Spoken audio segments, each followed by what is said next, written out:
the moment our fellow geeks, dweebs, nerds, and other unfortunates have been fervently waiting for has finally arrived. It's time for TMI, Confessionals of the Nerd Kind. And now, your hosts,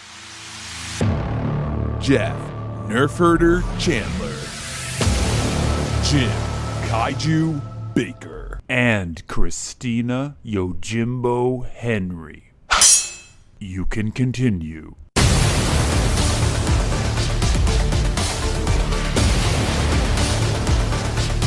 And now, let's get on with the show. Here is TMI. So we doing this? Yeah. We're doing this. We're doing this? We're live? We're logged in and we're live. Do we want to get into some news? Sure. Go ahead. I'm going to give you 3 words, and then you give me your immediate reaction. Ready? Lethal Weapon 5. Why? That's Jim? what I want to know. Jim? No, my reaction is just silence. I'm going to take a page from one of the characters, and these guys are too old for this shit. Right? They at their age, come on. Danny Glover's got to be, he had to be retired from the force by now. So are we going to get like some stupid like kid version where, you know, these guys just come in as mentors? Or it's like, you know, Grumpy Old Men where they're all living in the retirement home and it's a comedy. I really doubt that that's where they're going to go with it. I doubt that as well. But anyways, But it was getting tired at Lethal Weapon 4. 3.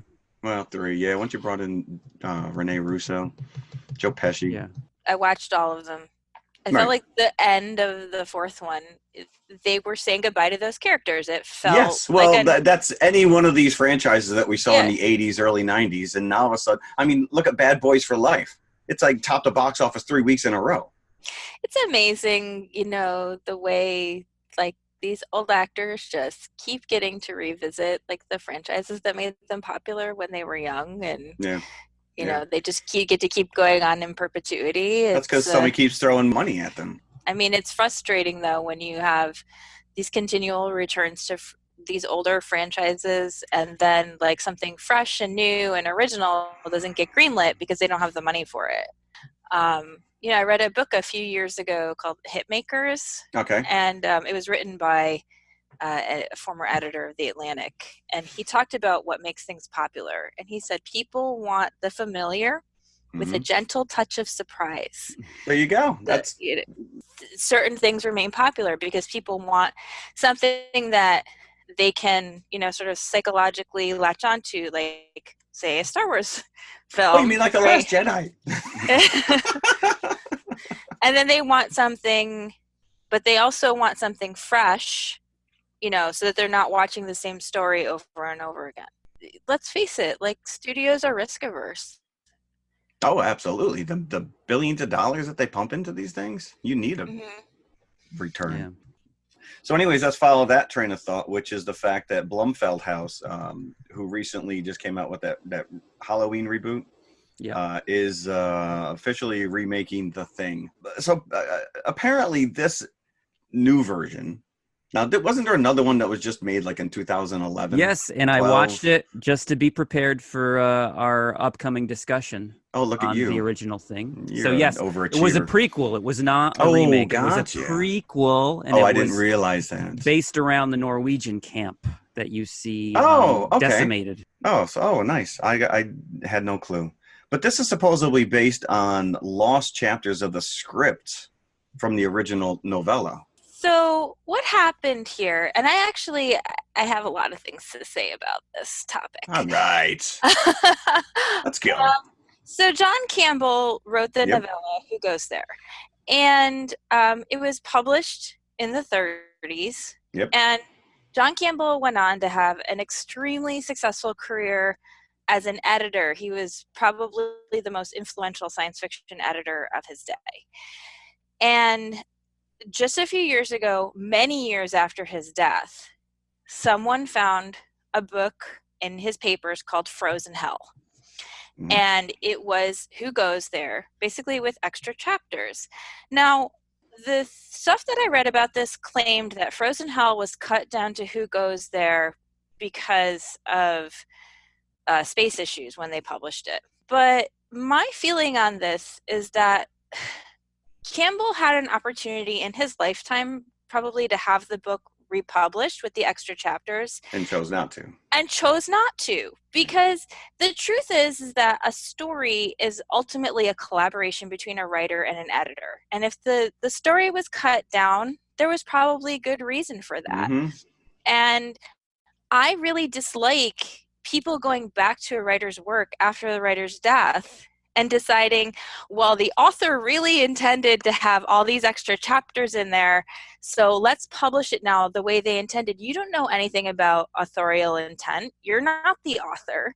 There's a reason why books get edited. Right. But there's a monetary reward at the end of stuff like that. I mean, we've seen it with Gene Roddenberry, his wife pilfering through his desk, finding any scrap of paper that had any kind of scribbled idea down it, and then reselling it as a Gene Roddenberry property. Even Dr. Seuss. And that kind of extends to musicians as well. All these dead artists that have albums released or cuts that they... There's a reason I didn't put that song on my album. Yeah. Or I didn't use this take or what have you. Right, correct. Yeah. No. Right. I just don't think anyone other than the artist is in a position to decide, how the final version of something should look. Yeah. So I sort of object just to the because a publishing house is going to republish Frozen Hell. So I sort of object to the publication of Frozen Hell to begin with, and then I doubly object to somebody making a movie out of it. This is how he originally intended it to be. Right. And I can't see how it would fundamentally change anything about the story as we know it. Carpenter's version is closer to Campbell's story than, say, like Howard Hawks' version of the story is. It's a very suspenseful story. It's very much a product of its time. There's about 25 more people on that base in the story than there are in the film. It's a well-written science fiction story from the 30s. I don't think that it's the kind of thing that needs more information. Right. It's very tight the way. Oh, absolutely. I mean, when we talk about the thing, it's terse. I mean, you get right into it.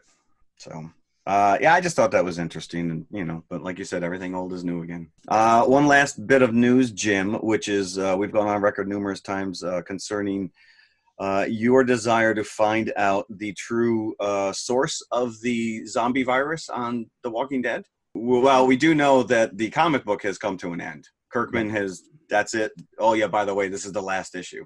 Unfortunately, the TV show lumbers on. But yeah, I guess apparently in some Twitter post, somebody had just thrown it out there. And his answer was a 2-word space spore. So he is completely based The Walking Dead on Romero's setup from Night of the Living Dead. Why mess with a good thing? Right. But then he goes on to explain, well, we've never really focused on this on the show because these characters wouldn't have the means to look into what's causing this. I'm more interested in seeing how normal people survive. Well, you've done that over however many seasons. 10 seasons, right? I think this is season 10. And so now run into somebody who does know. Yeah, that's the characters don't know what to do. That's the writer's job. Have them figure out something. Listen, this character wouldn't know what to do with that information, so we're not going to give it to him. We're not even going to mention it. Doesn't matter.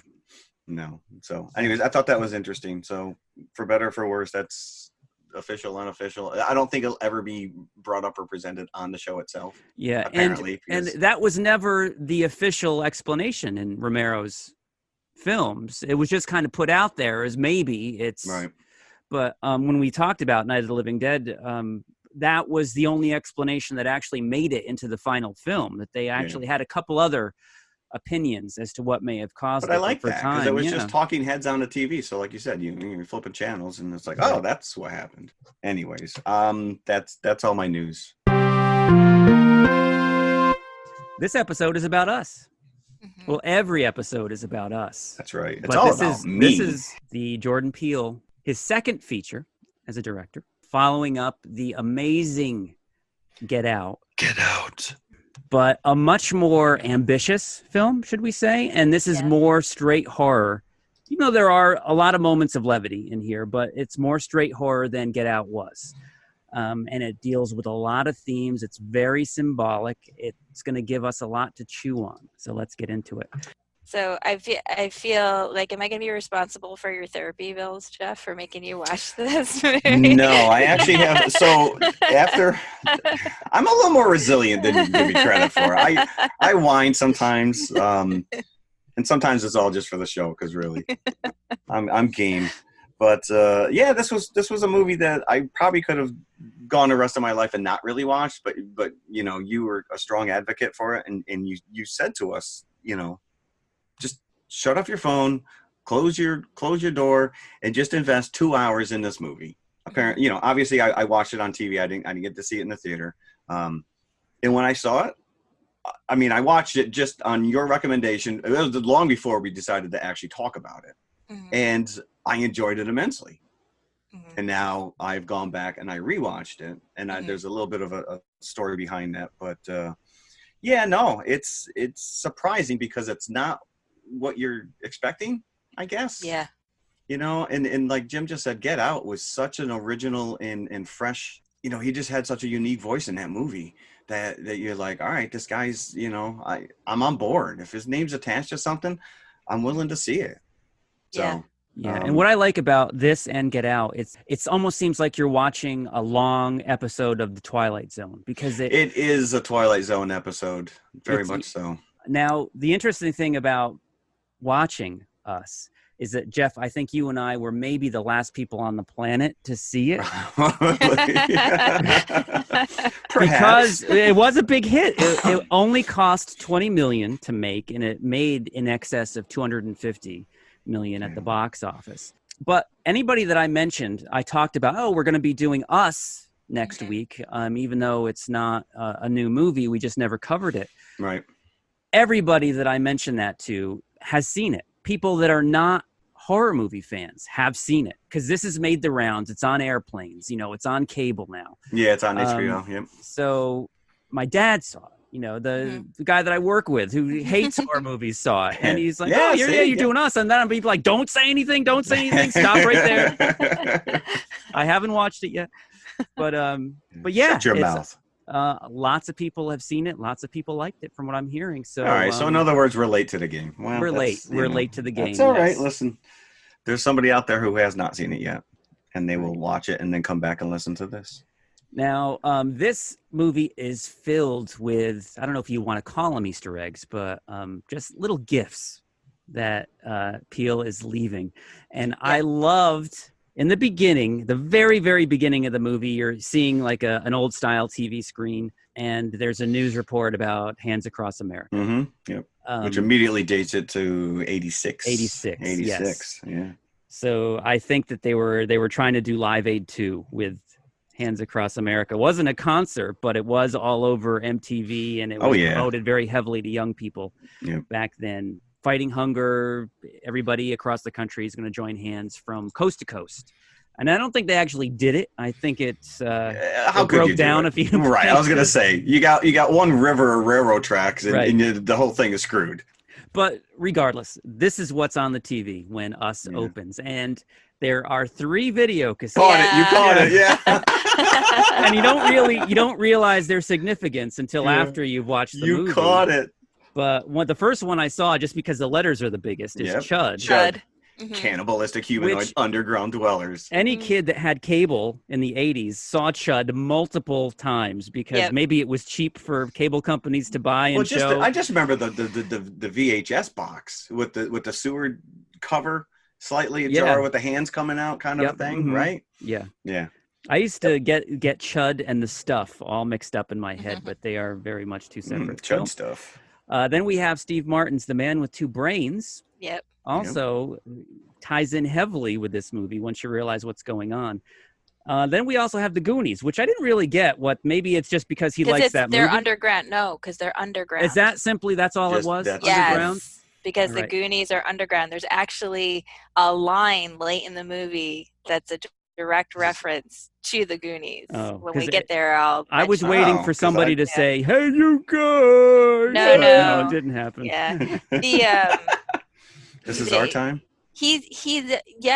Yes, but it's twisted a little bit. It's late in the movie. When we get there, I didn't pick up on that. But then, I did not pick up on that either. But I've watched this movie like 5 times already. So okay, all right. Well, because the more you watch it, yes, this is one of those movies that rewards multiple viewings. So, I agree with you on that because, like I said, I watched it the first time, I enjoyed it, and then I didn't really think I was going to get a chance to watch it again before we recorded, and I'm like, well, let me just jot down some notes, and I ended up going down the rabbit hole that is IMDb and user reviews. That was ugly. And I immediately was like, I need to go back and rewatch this because I'm agreeing with 3/4 of what they're posting. So I came in this with ulterior motives on the second viewing. So now there is a fourth tape there, but it's a do-it-yourself blank VHS tape that has the label Tuesday Night, I think it said. Yeah. So it was on Tuesday nights back in 1986. Family Ties? Perhaps. So I don't know, but Jordan Peele said in an interview that everything in this movie has a meaning. Unless you don't like it, then it doesn't mean anything. Then it doesn't. Then it's an accident. It means something to me. It's just coincidence. Yeah. That's how it begins. So there's significance there. So that never leaves your mind. Like, when are they going to tie in Hands Across America? Right. At some point. Yeah, the groundwork has all been laid right there. But let's go back even further, because that opening prologue that talks about 3 lines of text that just show up on the screen, talking about the fact that there are thousands of miles of abandoned mines, subway cars, train stations throughout America. And that nobody knows what they're used for. Right. And then, they could have easily put in dun, dun, dun after that line came up. Yeah. So then we get the backstory of our main character, Adelaide. And she's on the boardwalk in Santa Cruz with her parents. And her dad wins her a Michael Jackson Thriller t-shirt. Isn't Santa Cruz where Lost Boys takes place too? There's a Lost Boy reference. Right. There's a reference in the movie because Adelaide's mom says they're filming something over by the carousel. Oh, did you guys catch it? Yes. No, why don't you go over and see if you can get a cameo? That is a weird throwaway line. That would be time appropriate as well. Wait, when did that come out? 87? 87. So I guess, I guess you're filming it. Wow. On these bonus features. This is a gift that keeps on giving. Yeah. This is such a gorgeous scene at the beginning when they're at the boardwalk, because everybody's like screaming, people are supposedly happy, right? There's like the sounds of games, the sounds of rides, but it just feels oppressive, and part of the reason is because Adelaide's parents are just fighting continuously. So there's already sort of this taint, and you're seeing a lot of that from her point of view, right? Yeah, even literally the camera walking behind literally walking behind the parents at like height level. And she really doesn't have much to say. The dad. And of course she wants to wander away. Very of course, much like a jerk. So, the mother goes off to the bathroom. The dad starts playing whack-a-mole. Wait, we gotta talk about this whack-a-mole. And I can't take credit for this, but one of the IMDb reviews starts and ends with this whack-a-mole scene. And if you actually once you see it, you can't unsee it. The dad, doesn't know how to play whack-a-mole, because when he's whacking, he's only hitting one hole the whole time. Like, he doesn't move trying to chase around the mole. He's just hitting the same hole. Like, he's the worst actor in the world. No, but he's been drinking. Drinking. Is that what it was? Yeah. That he's just drunk? Yeah. Well, it's pretty funny because if that's your strategy for whack-a-mole, you are going to hit it probably, 40-50% of the time. I don't know. That's not how I play whack-a-mole. But I thought it was pretty funny. I thought that was because, he's been drinking, which is the source of the tension. One of their sources of tension is because he's like, can't I just have a beer? I think he's more talented than we're giving him credit for at whack-a-mole. I challenge him to a whack-a-mole contest right here, right now. So Adelaide wanders off, and they're on the boardwalk. They're right next to the beach. There's steps going down to the beach, and she walks past this homeless guy who has a sign that says Jeremiah 11:11. Not the first time that you're going to see this guy or a reference to this verse. she wanders across the beach and then comes across a fun house, which is bizarrely set up on the beach and not on the boardwalk itself. Yep. And it's also not staffed. Like there's no one at the door. There's like No there. tickets needed apparently, and it's open and it's running. Yeah. So she wanders in. Zoltar? Yeah, it was. Right? It's very biggish, right? It's yeah. this scene, but it's a little bit more sinister. So she wanders in, and it's like a Native American kind of themed. Lots of trees, and there's an owl that comes out. The most boring fun house that you could probably think of. But, the unfun house, right? But it is when you're in there by yourself, as we are with Adelaide. Oh yeah, because there's also a storm. Yeah. Like as soon as she walks inside, like all hell breaks loose as a storm. So it's pouring rain. Yeah, and there's a mirrored chamber where some of the lights go down, and then the emergency lights come up, and she can't get out, even though she sees the exit sign because the mirrors are throwing her off. And this is where we see her doppelganger for the first time. You first think that maybe it's a reflection, but then you realize she's facing it, and the reflection is not faced towards her, but it's her in height, in dress, hairstyle. It's her. So she approaches, the music builds, the tension builds, and then the scene cuts. And I should point out, because it's actually important later, that when she's alone inside the funhouse, she starts whistling to herself. Itsy Bitsy Spider. Yeah, she starts whistling a little tune, almost the way kids do, to keep the monsters away. And then we get a mini flash forward where Adelaide is safe back with her parents, and they're arguing again because she hasn't spoken since this incident. So apparently what happened, nothing untowards happened that we know of. She walked out of the fun house and found her parents again, or her father found her. One of the two. You don't see it happen. But you see her at doctor's appointments, and they're trying to figure out why she's not talking. And apparently it takes quite a long time for her to get to anywhere back to close to normal again. And then a little bit later, you see her as a grown woman, and she has a family, and they are going on vacation. And that is the setup for the rest of the movie after the backstory of Adelaide. Now, she's got a family, a husband, Gabe, and 2 kids, a girl and a boy. I so relate to this dad. He's just such a doof. I love him. I love him so much in this movie. Yes, agreed. They get to the camp or whatever, and she's like, "There's no internet." And he goes, "You don't need the internet. You have the outer net." And I'm like, "That's a great dad joke right there." Now this is Winston. This is Winston Duke, who we all know from Black Panther and Infinity War and Endgame. So a big player in the Marvel universe, and I recognized him right away. I love him so much in this movie because he's obviously just such a nerd, and he's such a big, sort of physically intimidating guy. Yeah, but because his personality is so goofy, he can't actually be intimidating. Right. I think the glasses play a large part, especially when we start getting deeper into the story. Later, Yeah. But, with the glasses, and he's got that Clark Kent kind of doofus mentality about him, that he's always pushing the glasses up, and he's always, he carries himself differently.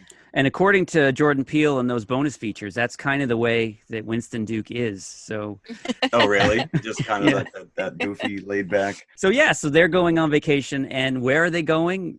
Santa Cruz, or right around Santa Cruz. You think that she would have at least said straight up, "Could we go somewhere else?" Yeah, I don't want to go here because let's not even. Oh, we're gonna go right next to it, but I'm still not going to the beach. Right, and as I mentioned, they've got 2 kids. The daughter, who's in her early tweens, Zora, and then the smaller boy, the slightly younger than the daughter, so he's probably around 10 or 11, and his name is Jason. Yeah. So this is the family unit, and again, as we talked, there's some jokes around a busted boat that Gabe has. Now, he is really competing with his quote-unquote friend. I wouldn't call that guy your friend. No, I wouldn't either. To the most annoying characters. He's like a nemesis. It's like you're anti. Well, this is clearly Adelaide's family's summer home that they're going to, because there's all of her sort of family mementos all around the house. So And they haven't been there since Adelaide's mother died. Right. Because Gabe says that. Yep. But yeah, Gabe clearly like has aspirations towards wealth that their friends Have. clearly possess. Right. He's always, he's got the boat. Later on, like he talks about their car and, The house. Yeah, the house. Like he really, and their friends, Kitty and Josh, are so obnoxious. Are terrible. They are. Yeah. Now apparently this is like a joint vacation because they're at their summer house as well, simultaneously. And this is what sparks the argument between Adelaide and Gabe, because Gabe wants to go meet this couple at the beach at Santa Cruz, the very same beach that Adelaide had her trauma at as a kid. And she's never told Gabe this. So he's unaware of why this is affecting her. And she absolutely puts her foot down. She does not want to go, but he talks her into it.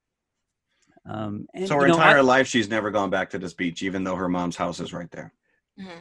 Correct. And Christina, to your point, I don't believe that either Gabe or Adelaide like this other couple at all, but Gabe just has this thing where he needs to impress them. He needs to one-up them. And that's why he wants to go.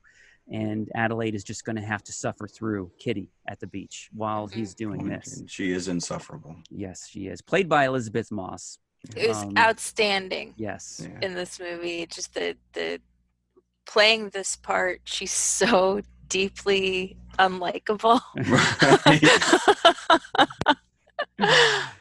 She gets a bit more likable later on, but but we'll get there. But I love the way they talk to each other, even, where she asks for a drink and he makes her drink and he says, "What do you say?" And she says, "I hate you." Right. Yeah. I actually got a laugh out of my wife. Yeah. Then as he's out of earshot, or maybe not, she confesses to Adelaide how she wants to murder him. I've thought about killing him a couple times.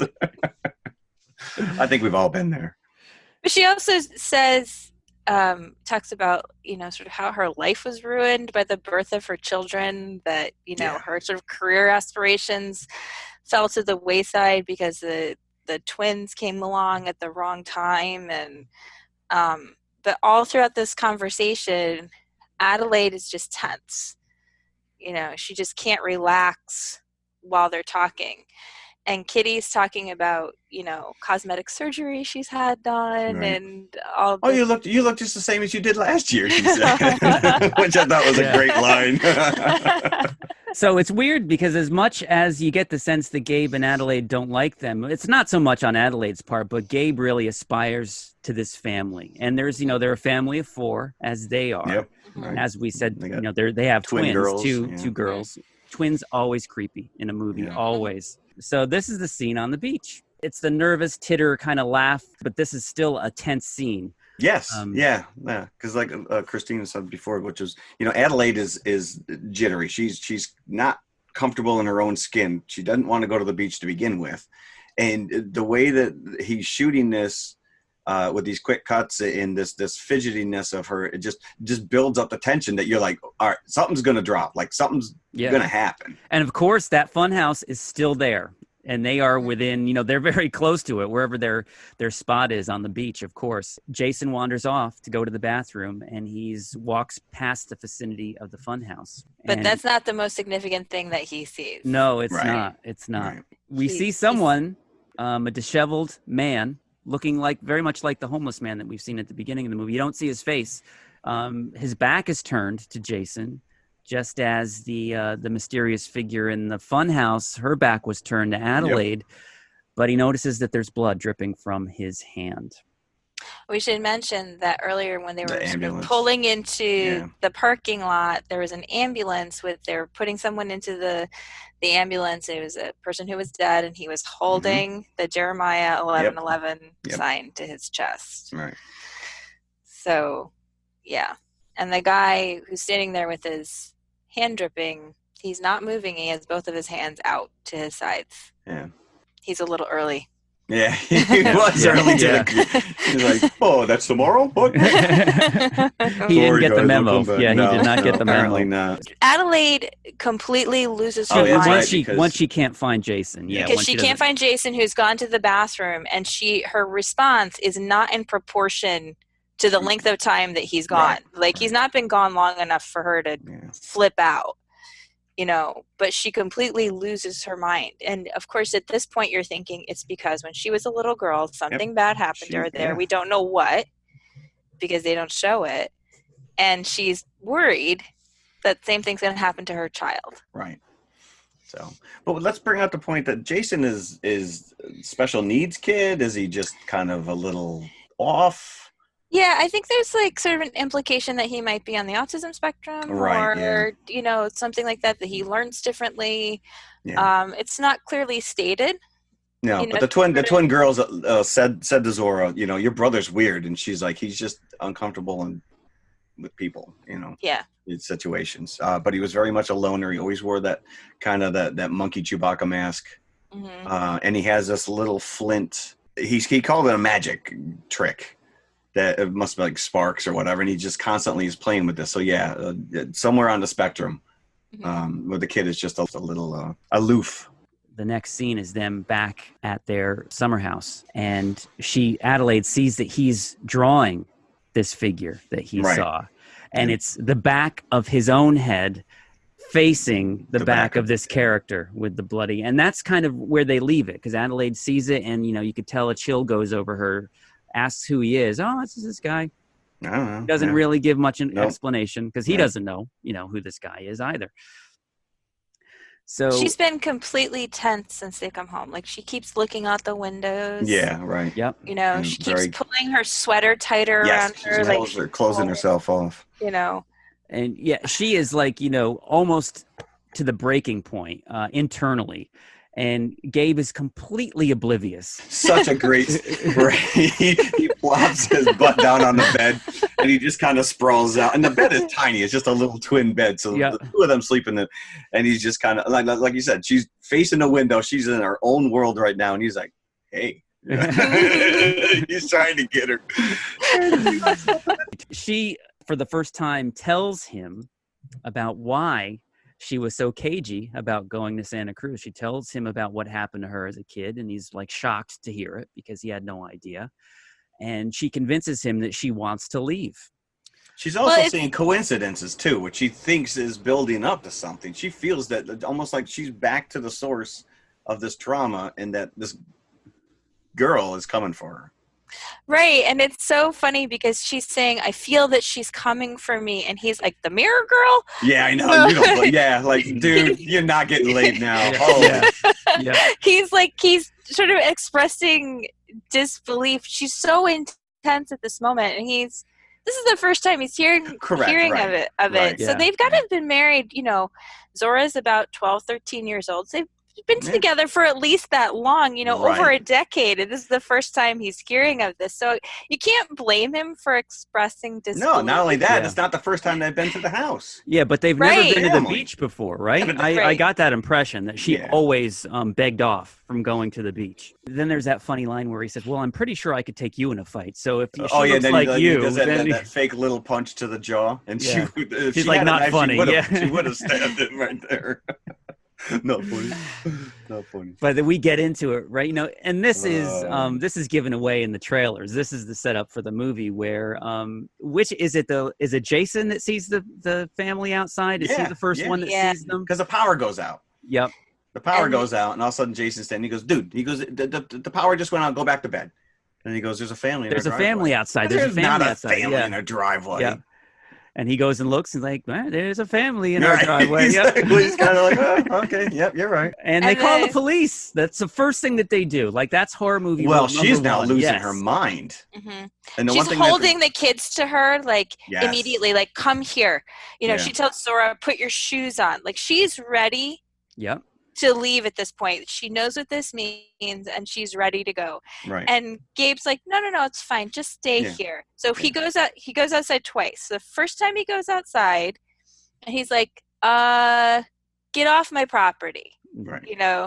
You all need to leave. Yeah, and all you see, it's important to note that all you see are silhouettes of these people because the lights and are they're holding behind hands, them. and the four of them are holding hands. And they are obviously a family, a man, woman, and 2 kids. Yep.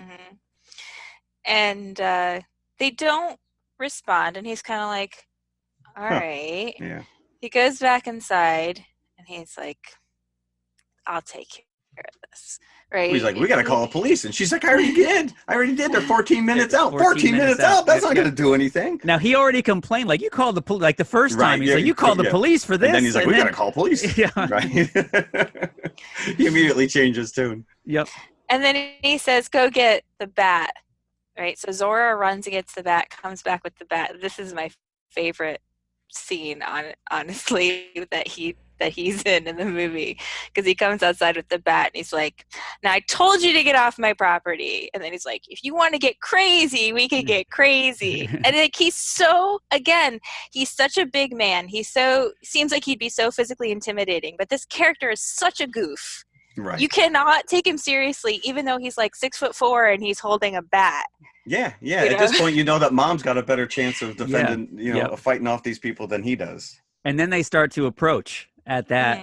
That's what because then all of a sudden and then the 2 kids just kind of like scurry away, and he's like, okay, and then the big guy just starts walking down now he's running back into the house. But he makes it back in the house unscathed.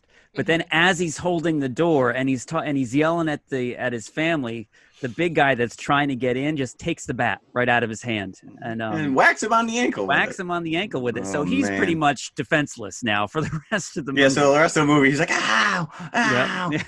He's like Peter and Family Guy. So now this movie switches horror genres repeatedly. So this is where it becomes a home invasion type movie, like, and this scene is intense, or Funny Games, or this is something intense. Like this. So they come in, and now they're faced with this family that looks like them, but they don't actually. I don't think that they, besides Adelaide, they don't really put 2 and 2 together, because it's like a disheveled, crazed version of Jason says straight up, they're us. Yeah, but I don't think that even Gabe is buying it at that point. No, because he's like, what do you people want? You want my bank account? You want my boat? And Zora's like, Dad, no one wants the boat. Like, these people have just now broken into your house, whacked you with an ankle, in the ankle with the bat that you were going to take to his head. Right. Broke through the window. And she's carrying scissors, so you're like, oh, this can't go. And they're all wearing the same red jumpsuit. And only one of them can actually speak. They're in complete sentences, and that is Red, who is Adelaide's doppelganger. And she speaks like she's always intaking of breath, and it like hurts her to speak. Yeah, like almost like she's willed herself, like somebody that's gravel mute in her mouth, willed herself to speak. And maybe she's taught the rest of the family how to communicate, because Abraham, who is the husband, who is Gabe's doppelganger, just speaks in grunts and noises. And but they all respond to her. She will clap her hands, or she'll make like hand signals to them, and they'll respond to that. Yeah, right. And the one thing I will say is that these actors must have had an absolute blast playing these 2 completely different characters. And they're in scenes together. I mean, obviously there's a lot of over-the-shoulder shots of, either a stunt double or a replacement stand-in. But it's flawless. It's absolutely flawless. And it's to the point where you don't think about it. It's not something that you are looking for. No, because they are completely 2 different characters. And like you said, Gabe doesn't even believe that that's him. I mean, the guy, he's all standing, like a friggin' sequoia tree, right? Chest barreled out, and he's got the big burly beard. But only when he takes off the glasses, he takes off Gabe's glasses and put them on him. And then you're like, that's him. Because they really don't look like each other to a certain degree. Because when Jason says that's us, Gabe doesn't even acknowledge that he's, it's not like he doesn't listen to it. Well, I mean, how many people think that there's an evil doppelganger family of you out there? One of the more pointed things that Red says when asked who they are, she says, we're Americans. Mm-hmm. So what do you make of that? Because that I thought was a weird. Well, again, that's something that will make more sense, as we get into who these people actually are. But it's apparent that they're there for Adelaide. because Red insists that Adelaide handcuffs herself to the table. She doesn't want her to go anywhere. She's got a plan for her. Right. While Abraham drags Gabe out the back to do who knows what after he knocks him out. Yeah, this is interesting because Adelaide says, please don't hurt my children. Right. Right. She looks at Red like, like mother to mother type of thing. Please don't hurt my children. As soon as she says that, Red signals Abraham to take Gabe away. Yep. Like, fine, you don't want me to hurt your children? Yeah. I can still hurt your husband. Right. You know? And then Pluto, who is Jason's doppelganger, we haven't mentioned it, has like a burn mask on. So like that a burn victim or a burn survivor would wear. He doesn't walk upright. He's on all fours, is Pluto, very like an animal. Spider-like. And Red tells him to go to play with Jason. Zora has already taken off. She's run from the house. She was told to run. It's a game. Is coming after her. And Umbre just like stands there watching her, gives her a head start, and then starts after her. Now the boat comes back into it now at this point because you see Gabe kind of regaining his consciousness, and he's been stuffed into a garbage bag. Yeah. A very large garbage bag, it must have been. Yeah. Like the hefty. Yes. Abraham is driving the boat out into the bay, and you assume it's to dump Gabe's body into the water once he's far enough out. And right. Up to this point, they haven't really caused any physical harm other than Gabe getting whacked on the ankle. Well, no, I mean, he keeps attacking him as he's going outside because Gabe is on his back, crawling away from him. He's hitting him. You hear him. But he's hitting him, but he's not like he could have just taken the scissors to the back of the guy and be done with it. Yeah. And then there's a fight. He gets out of the bag, and then there's a fight between him and Abraham, and he gets the better of Abraham. Knocks him overboard. Goes into the motor and then knocks him over. So Abraham's out of the picture at this point. You assume that he's killed him because you don't see him pop up again. Umbre and Zora, who has made it to a nearby house. Hey, get off my car. Yep. And that was like Sonny Bono. It, and the guy the owner of the car comes out. And, you hear me? I said, get off my car. And Umbre takes care of him very quickly. I actually like that scene because it's one of those things where Jordan Peele subverts your sort of horror movie expectations because they first encounter each other on either side of the car. Mm-hmm. Zora's on one side and Umbre's on the other. And then Umbre disappears, and so you're like, she went under the car. Right. She kind of lowers herself down. And Zora, like, does the horror movie thing that you're not supposed to do, right? Which she makes herself vulnerable. She goes down and looks underneath the car, and Umbre's not there. And then the next shot you see her, she's on top of the car. So just even those little things where he sort of plays with your expectations of these horror movie tropes, and then he does something different that you don't expect. And now once Umbre, her attention is taken by this new guy that she has to kill, Zora goes back to the house, and the family is now back together again. They all run out to the boat. What they're going to do is go over to their friend's house, which is across the bay. This is where we go into the very nice house of this other couple.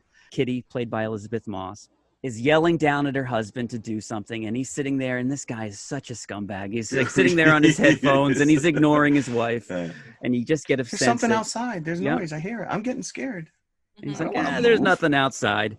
And then suddenly, this is the shocker, because at this point, and you've seen the previews, you're only assuming that these doppelgangers are for the main family in this movie. Right.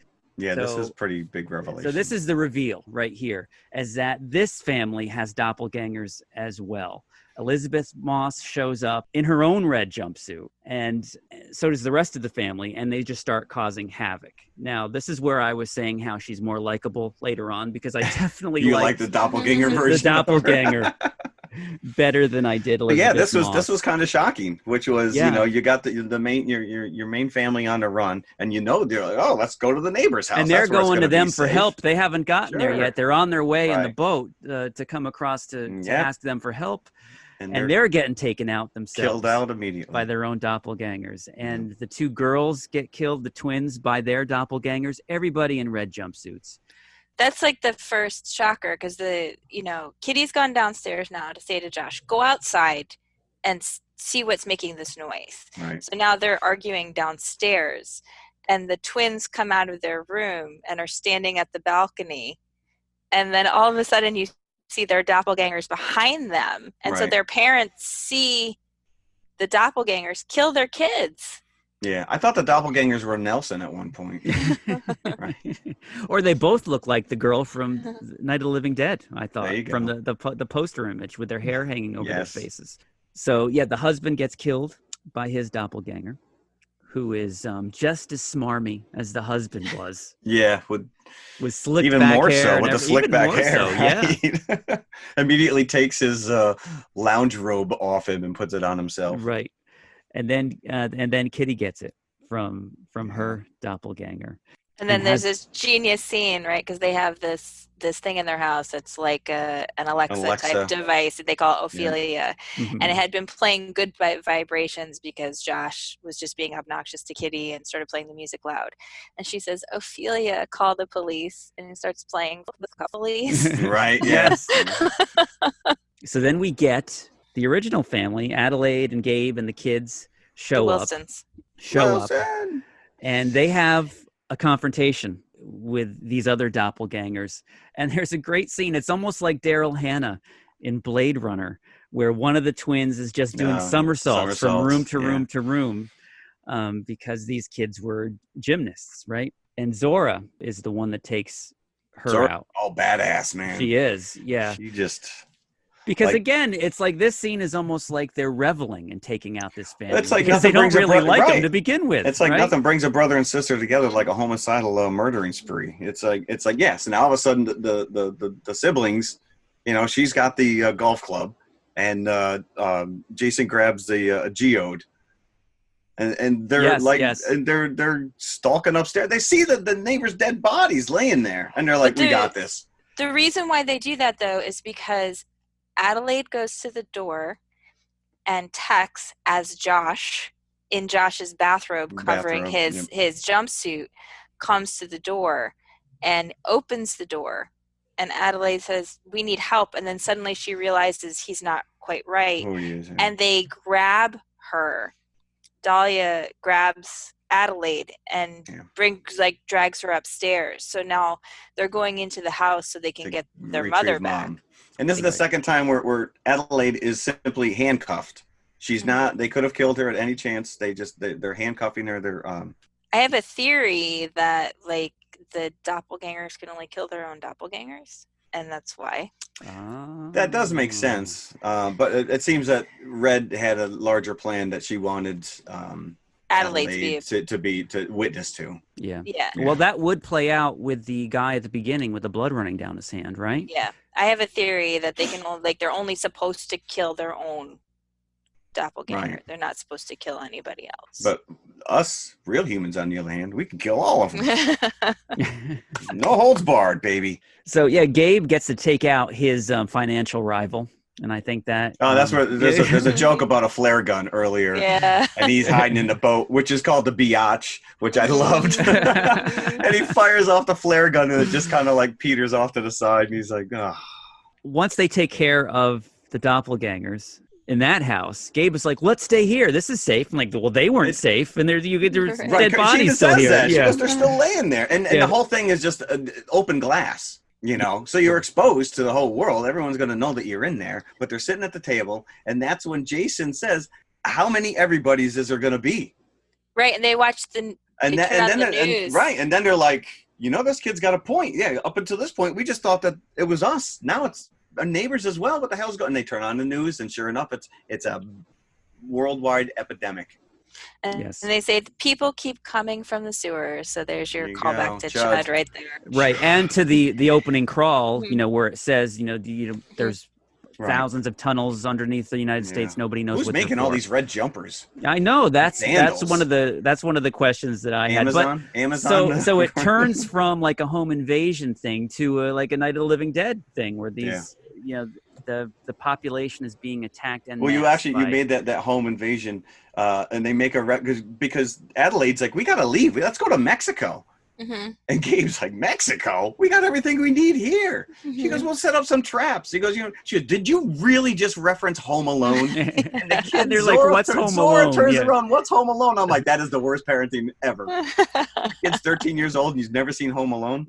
Shame on you. They do take to the road. It's Zora that's driving the car. And that's great because Yeah. they have like this kill count comparison now. All of a sudden it's kind of like this one-upmanship. It's like, well, I killed one. Well, you killed one too. I killed two. No, I killed the other one. I had to go back and kill that one. Yeah, she says, I have the highest kill count. Dad's leg is hurt, so you have to get in the back seat. Like it's a freaking video game. Yeah, and again, like Jeff said, maniacs now. like Jeff said, Gabe is completely useless since ever since his leg got taken out by Abraham, so he can't do anything. He's in pretty bad shape though. Like his face is bruised. Like, and there's clearly something wrong with his knee because he is like when they're in the house, he has a bag of peas on his knee. Right, correct, yeah. So I just don't think he can walk. Now I felt that Umbre was the scariest. Oh, hell yeah. Of the four doppelgangers. Because ever since I was in high school, I have been deathly afraid of teen girls. Just their fight. and it continues to this day. So I think that, I'm just waiting to be insulted whenever there's a teen girl in some way, shape, or form. So I think that carries through. That goes back to my my comment about the fact that these actors must have had an absolute field day because Zora and Umbre are two completely different characters, and Zora, while she's kind of resourceful in the sense that she stepped up to the game, this Umbra is just scary. Mm-hmm. I mean, you see it in her face, you see her in her body movements. Obviously, she has accelerated running rate compared to what Zora had, and she's just relentless. She's like a Terminator. So when she's killed, it is such a satisfying scene. Which is sad that you're saying to your happy a little 13-year-old got destroyed. But you can tell that she is the most threatening of this family, and that she is like the heartless killer. If they probably all are capable of this, but she is more. I mean, Pluto had a little bit of a mean streak, but he seemed like he would have been happy just sitting there playing with Jason. Like he was in his own way, he was innocent, Pluto, but not Umbre. So night turns to morning. They drive into Santa Cruz. And they turn the corner, and their own car is on fire, blocking their way. So they all get out. There are dead bodies everywhere. There's dead bodies everywhere. So anarchy has happened the night before. These red-suited things, people have come out and killed everybody. And there's Pluto standing there. This was open to interpretation. They've set a trap. There's a line of gasoline leading up to where the car's on fire. And they've driven right on top of it. So all Pluto has to do is drop his match, and then they would explode. So Jason had figured out a little bit earlier on that Pluto is mirroring his actions. So Jason holds his arms out. So Pluto does the same. So he can't drop that match. Starts to walk backwards. And Pluto mirrors him and walks himself right into the burning car. And thus that character dies. So now all we have is Red left. Yeah. Now so this is interesting though, because first is Jason figures out that it's a trap, because I do think Jason has some insight into the way that Pluto thinks that the others don't have necessarily with their tethered. But also this again is the scene. So in the scene where Umbre is dying and Adelaide gets out of the car and she sees her in the tree, Umbre still sort of behaves aggressively toward Adelaide, but Adelaide is reaching toward her like she has some sympathy towards her. This is a girl who looks like her own daughter. Right. And I think the same thing happens with Pluto. Adelaide gets out of the car and she approaches Pluto almost like a mother, like she's going to solve this problem. He looks like her son. And so it's sort of interesting in this scene where you see that she has this sympathy, at least for the children, that are tethered. Jason's backed up, right? So he's past the bumper of the car. And this scene is so great because this is, again, it's almost like a callback to Alien. Red is camouflaged behind the SUV and she sort of unfurls the way the xenomorph does at the end of Alien when he's hidden in the pipes. The movement is almost exactly the same. And she takes Jason. And Peele does mention Alien specifically in the bonus features as one of his favorite movies. So Red takes Jason. But if you go back to this, the fact that it was touched upon a couple times where these characters, these doppelgangers, were imitating themselves. So if that's the case, I could have just pretend stabbed myself, and the doppelganger would have stabbed himself. Well, I don't think that's necessarily how it works. Yeah. Because if that's the case, then everything that the characters were doing, the doppelgangers would have been doing the same thing and wouldn't have been able to do anything else. I know. I just had to throw it out there. But Jason and Pluto, I think there's something special going on between them. But Red grabs Jason, doesn't even react to Pluto getting killed in that moment because she's got Jason. No, Adelaide actually does more so than Red. So what Red's intentions were, probably trying to draw Adelaide in, but she's got herself a second son in Jason there as well. I don't think that she would have hurt him. I don't really know. You never get to that point, but no. So this leads Adelaide back down, of course, to Merlin's Forest, which is the name of the fun house. And which it wasn't in her original. When she was a little kid, it was like some Indian spirit forest. But it was still, it was in its... It's the same. Yeah. It's still there. It actually looked like it didn't age at all. And the one jump scare in that funhouse is the owl that comes out of the wall. And, of course, she smashes that with a bat immediately. She goes through the funhouse and into the back door, and she's going down into a basement. Now, this is where things get crazy. So this is like sitting on top of a giant power station. And it just keeps going down. And down and down and down. She's just continually going downstairs and sort of, through these tunnels and that just look, increasingly more strange. And then when you get to the sort of the bottom level of tunnels, it looks really a lot like basically every 70s sci-fi movie, right? Yes, like these long white tunnels. Right. Yep. But there's rabbits. But the last set of stairs is an escalator, only going down. There's no escalator going up. So this leads to a lot of questions a little bit later on once you learn what the true intent of these beings is. Mm-hmm. So Adelaide goes down the escalator, and you don't realize it, but she knows exactly what this place is because she's been here before. So she goes down into the tunnels, and she goes into what looks like a classroom with a wall of empty cages. Earlier, during the opening credits, you saw that same wall, and it was filled with rabbits, and the rabbits are now running loose. And Red monologues at this point. She tells Adelaide what she already knows, I would assume, that Red is one of the tethered, and that she was created by the government, I assume, in order to better control the populace.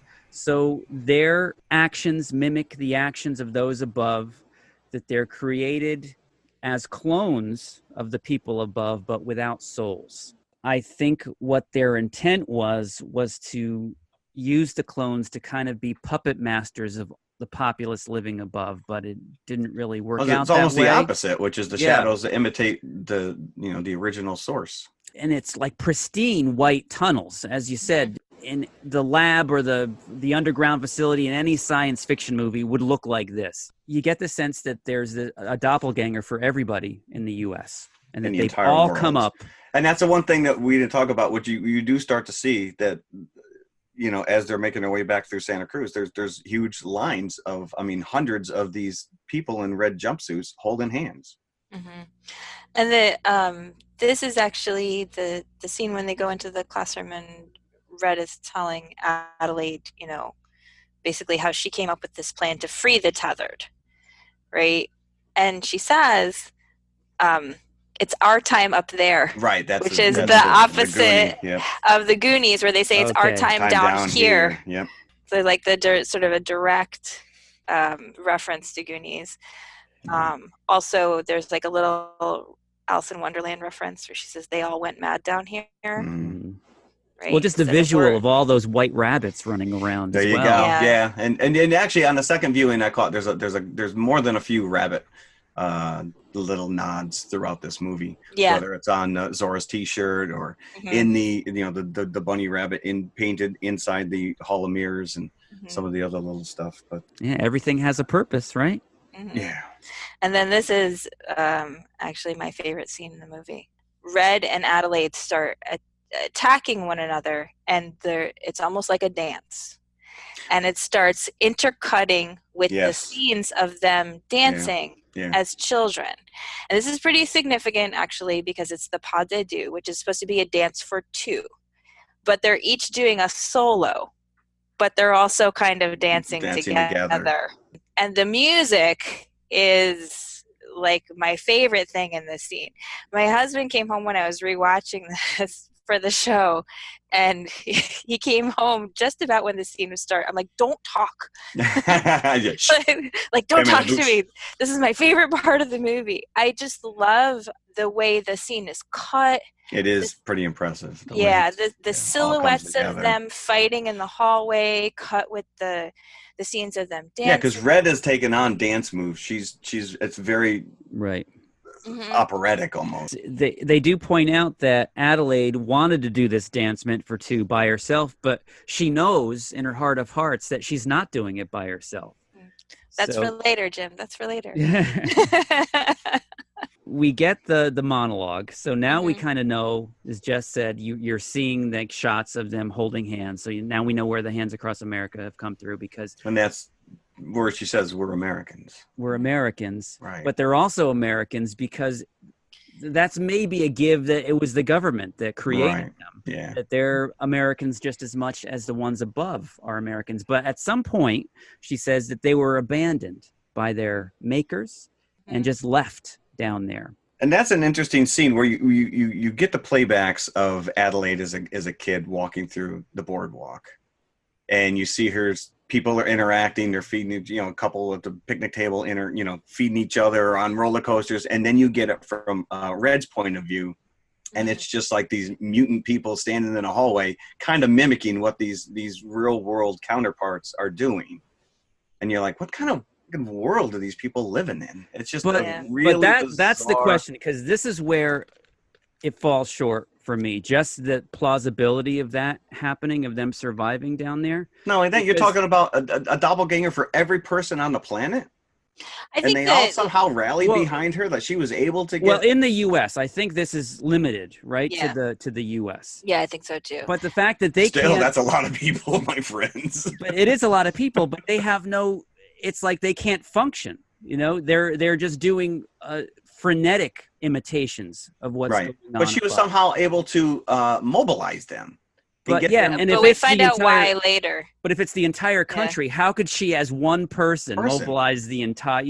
That was a stretch. But I think you don't it's not something you're supposed to peer too closely at. But that's the same way, the same way that yes. But that Jason keeps getting up in every Halloween movie, despite the fact that he's obviously dead. We talked about Pan's Labyrinth, and Christina, you actually said point blank, which is the ending is vague, and people are like, all right, did she really die? Is this whole fairy thing? And you're like, that's the beauty of certain movies and certain stories, which is it's left up to the reader or the viewer to interpret it. Like, I would have liked this if they didn't give it some kind of a plausible explanation for who and what these people are, that they're government-sponsored creatures, and that they somehow age at the exact same. It takes away. I would rather just be some kind of a parallel universe and leave it at that. Make it magical. I don't care. I don't think I need it. I think it was unnecessary for him to go down that road and try to explain who and what they are. Yeah, it does. But having said that, I enjoyed it more the second time than I did the first time. Right, because you start to see stuff you didn't see the first time. Yeah, I said, when I went to IMDb and I started reading all these negative reviews, and this is where people get in, they get stuck in the quagmire and they really want to. One of the reviews: pretentious, predictable, silly, stretched, unlogical waste of time. Predictable? No, I genuinely feel. But when you start tearing this down, and I'm reading, and I'm just I went right down a rabbit hole on this, and I'm reading these reviews, and I'm like, yeah, this makes no sense. It's stupid. So I went back to watch this the second time with every intention of kind of riding on that negativity wave and being like, this doesn't work. And like I said, I actually enjoyed it more so the second time. You have to just kind of go with it. And the story structure is unlike anything you've seen. And I can get away from, the explanation and still enjoy the ride. I think it's a beautiful piece of art.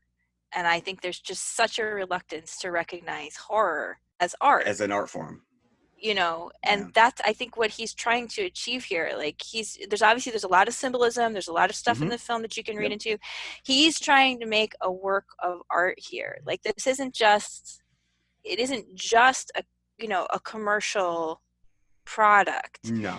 And I think, I'm sorry, anybody who says they predicted the end of this movie is full of it. Oh, absolutely. They are full of it. There's no way you could have predicted how this movie ends. Once the ending happens, it's one of those where you're mad at yourself for not thinking of it because you don't see it coming. No, and you don't find it out until the very end. Right. It's up there with like Fight Club and, you know, some of these other twist endings where you're like, I want to go back and rewatch it now knowing what I know. Because you still don't know what this Hands Across America thing, you know, really means. You know, like, well, why are they... other than the fact that it was on her shirt. And that became like a battle cry almost for her to. Let's get to this then. Right. So Adelaide and Red have their battle underground, and Adelaide kills her. So she comes out victorious. And finds Jason, by the way. Right. Saves Jason. Yes, saves Jason as well. And then you realize, okay, then you're kind of putting two and two together. Like, okay, the rabbits are what they've been eating down here. This is their food source. Because I love the fact that Jason brought a rabbit back with him. I did not catch that first go around. So they're driving away, and you know you're kind of asking yourself, what kind of a world are they now driving into after this has happened? Because you see the carnage. Now not everybody's dead. Like the red jumpsuited people haven't killed everyone. Of doppelgangers. Because you see what you assume are police or army or news helicopters circling around this and you just see the line stretched for miles out into the woods, into the oceans, So then we kind of get a knowing look from Adelaide as they're driving away, and you're seeing some flashbacks as to what actually happened. The fleshing out that scene when she first when she was a kid on the beach at Santa Cruz in the fun house, that they switched places. Red, or the doppelganger, choked the real Adelaide. Dragged her down that staircase. Dragged her. Right. Put her in her place, and then went up and took her place. And it just makes you completely, leave this movie with this sense like, who was I supposed to be sympathizing with in this film? But that also, now that you bring it up, because she handcuffed her to the bed, so that's where the handcuffs play in, where she felt the need to handcuff her. Mm-hmm. So, and she talks like that because she was choked. Yes. Yeah. But I don't know. It's a cool twist. Mm-hmm. But to me, the motivation would have been, you stole my life. That would have been the motive. Like she came back and she was giving all this crazy speech, and it's like, now that you know what you know, I would have been like, dude, you know what you did to me. You took my life. Well, she says that's what kills me. So I saw this movie in the theater, and then for like 3 weeks afterwards, I kept going up to my husband like, do you remember this in the movie? Because now you're sort of like going over everything in your head. Yeah. And the scene where she says, I never stopped thinking about you, how you could have taken me with you.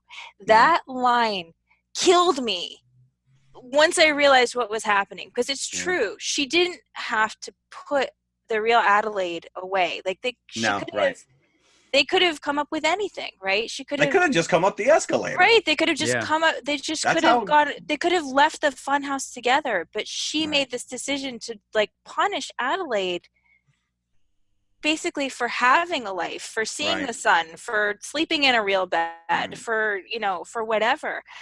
And honestly, it doubly hurts me because it's Adelaide's birthday when all this is happening. Yes. That's why they're at the boardwalk in the first place. Once you know all this and you start going back and looking over the film, there's this scene early in the film where they're approaching the house, right? And Red finds the hide key. And the first time you watch it, you're like, oh, well, she just recognized that it was a hide key, because those things are kind of obvious, right? Right, the plastic rock. Yep. But then you realize she knows it's there because it's her house. It's her house, yeah. Right. She knows that it's that's why it's there.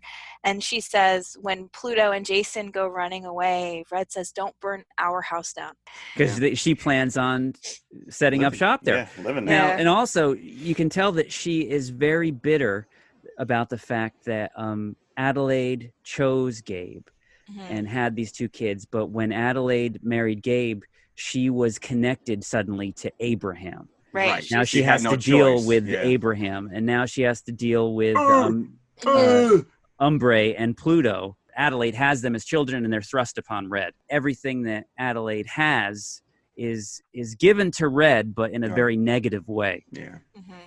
And in the last scene, when Adelaide has managed to finally kill Red, and Red is trying to whistle again, whistle away the monsters, just like she did when she was a little girl. There's so many things in this movie that the second time, the third time, the fourth time you watch it.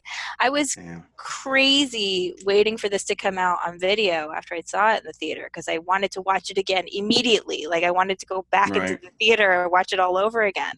And I'm so intensely furious that Lupita Nyong'o did not get nominated for a million awards. She is absolutely phenomenal in this on both ends. My one takeaway, which is as well, which was Adelaide is clad in white, and as the movie goes on, obviously they get bloodier and bloodier, and by the end, she's almost in red. Yeah. So I mean, just those subtle, like you said, you start tearing it apart, and could I have done without the whole government conspiracy thing? Yes, but it is. It was. And what's equally incredible to think about is that she stayed in character when she was playing Red.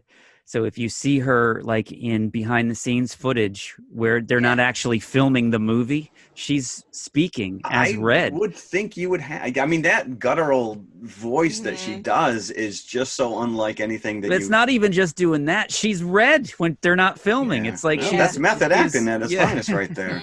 Was she also Maz Katan when she was filming Skywalker? I would hope so. Running around with giant goggles on? Amazing. Obviously, they all are, because they're all, like you said, Jeff, playing such different characters as their tethered roles. Like the Elizabeth Moss, I think, also is incredible as she Kitty was, and very Dahlia. Fun to watch. Now, it really struck me, it benefits from watching some of Jordan Peele's insights on this in some of these bonus features, where he's talking about one of the quotes that I wrote down, guilt and sins that we bury deep within. The tethered are almost like your skeletons in your closet, like that everybody has like a bad side or like a perceived bad side to them that they keep buried. And this is that personified in this movie. So there is a lot, and I've only seen this once. So I think that my perception would be favorably changed the more and more that I see this. And after we've talked on this, I do want to go back and watch it again. I like films that leave a certain degree of uncertainty. And I do think you walk away from this film with a certain degree of uncertainty. And I think that if you're the kind of film goer who likes, to find those Easter eggs, who likes to interpret things for yourself, then you're really going to like this movie. But if you're the kind of person who wants everything like on a platter for you and like, here's all the answers, this is not the movie for you. And, Jeff talked about people making weird comments. I did see when the film came out, some people apparently thought at the end of the movie that Jason had been switched with Pluto. I was like, do you people realize that Pluto had burns on his face? Interesting. Like, even if somehow Pluto survived the burning by the car, he ain't looking like his counterpart. He doesn't look like Jason. No. Like, that's not a mistake there. And that's interesting, because that very last shot where they're in the vehicle in Adelaide is driving, and Jason is in the front seat. He's got the rabbit, and that's where you get the flashbacks, and you realize that she is the doppelganger. She's just looking at him, but he's looking at her like he's looking right through her. Like he's looking at her like, I know what you're up to. I know what your game is. And then she just gives him this kind of wry smug. Right. But that's still his mother. It's still. Oh, hell yeah. Right. Yeah. I think, regardless. Again, that's sort of that thing where Jason, learns and perceives a little bit differently from everyone else. So he's. Yeah, like you said, he had that perception level just with his connection with Pluto. But just talking right now, I think I've already gone up like one bucket. The whole reason for the Hands Across America thing, as Jeff, you pointed out, was her T-shirt before she won the Michael Jackson T-shirt to go over it. So she's been ruminating on this T-shirt and the idea of this for years since she was a kid. So this is how she's going to make her statement when all the tethered come across, so they can band together. And that's because that is the whole point. The purpose of the Hands Across America was that we were going to unite as one.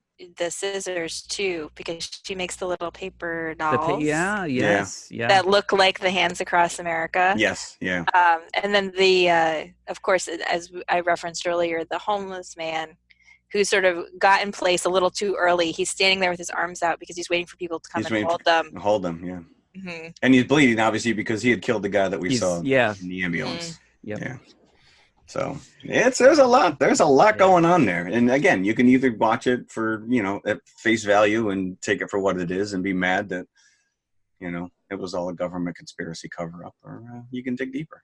I think that honestly, the fact that it is a more overt horror movie than Get Out is one of the reasons why it wasn't recognized. I think when awards season came around, because I know that Lupita Nyong'o got the Screen Actors Guild Award, but that was the one major award in the U.S. that it was nominated for. And it goes back to what I was saying earlier. There's sort of this reluctance to acknowledge horror as art. Although it does, it does have those elements to it, which is great about it. It brings all these elements from various movies. Right. And it gives you the scares, but it makes you think. And it subverts them all. Yeah. Yes. What buckets are we going to give? I want Christine up front. Yeah. So, we know when we talked about our favorite movies of the year, we did that episode. Yes. I said this had been my favorite movie, but I was going to see Parasite the next day. And there's some little parallels going on there. Yeah, with the upper class, lower class kind of. I think there are haves and have-nots. So, but ultimately, in the end, yes, Parasite does sort of edge out us for me. But I would say, for me, this would be 4 3/4. It's about as close as you can get to a 5 without being a 5. Yeah. Like I said, I thought about this movie nonstop after I saw it. And every time I watch it, I see something else. And for me, that's the hallmark of a great movie, that you can just keep going back to it, and every time you're going to get something else out of that experience. Yeah, I'm really happy I saw it for a second time too. I'll go 4 1/4. See, I've only seen it once, so I'm going to go 3 3/4 on this. Fair. Because I want to see it again. Now that we've talked this through, I actually can't wait to see it again. Yeah. My judgment is still clouded by thinking about what if, how did they do this and how did they do that? I know. Yeah, I know. Like I said, you can get stuck in that quagmire, because I was ready to go down that road. But just to be adversarial. Yeah. But no. And again, even we've said this before, it may sound underwhelming to give something a 3 or between a 3 and a 4, but a 3 is still a good movie. A solid score for and it can only go, and I agree, it can only get better with it is something increased viewings. So after us, our second feature, I think, feels like a real come down. Come on, I loved it. You're now in my wheelhouse. But wait. Before we get too heavily into them, we have to go to the concession stand. Yeah, I need and get our sustenance, because my throat is dry, and I didn't even do most of the talking here. So, anybody want a cotton candy apple or anything from the concession stand? Yeah, stay away from whack-a-mole, Jeff, because whack-a-mole. Oh, I'm all. We need to get on target here. So, okay, we'll go to the concession stand. We'll be right back. Wouldn't some hot buttered popcorn hit the spot right now? Extra fluffy, extra big kernels of it pop to perfection, then drenched with the golden goodness of pure sweet creamery butter. Can't you just taste it? We heat the container extra high, but you better buy 2 more for the rest of the family. Piping hot, golden buttered popcorn. at the refreshment center right now. And now, on with the show. Okay, we're back, and we are talking about them. So, again, we didn't even mention, we talked about this last week, that this is a big themed episode. That this is Jeff's baby. I kind of threw it out there as a half joke, but... Now, I think 100% we're going for the nice visual. So I'm expecting great things with your poster mashup. Oh, I did do a mashup of an ant. Now, and if you don't incorporate the scissors, the dark side of the moon somehow into this mashup, I'll be very, very you will be disappointed because I did not do that. Oh, so, but yeah, that's a pronoun.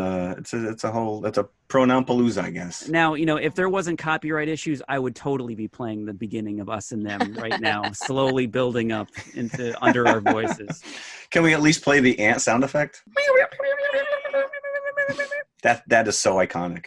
All right, so what we're talking about now is Them, which is one of the first atomic monster movies. Well, think about it. It came out the same year as Godzilla. It did. Which is crazy because the parallels are pretty impressive. Nuclear as far testing. As the whole nuclear testing gone awry, and nature is not happy. Now, right up front, the interesting thing about this is that it's a black and white movie, but the title then what is in up color. With that? In color. That was bizarre. I think it was a stylistic choice on their part to really kind of make the title stand pop. out. Yeah. But either it's a black and white film or it's a color film. And this was meant to be originally a 3D movie, but they abandoned that early on. But there are a couple of shots, including this, and that title was meant to be in 3D. So I think that's one of the reasons so having it pop out like that. Yeah. Yeah.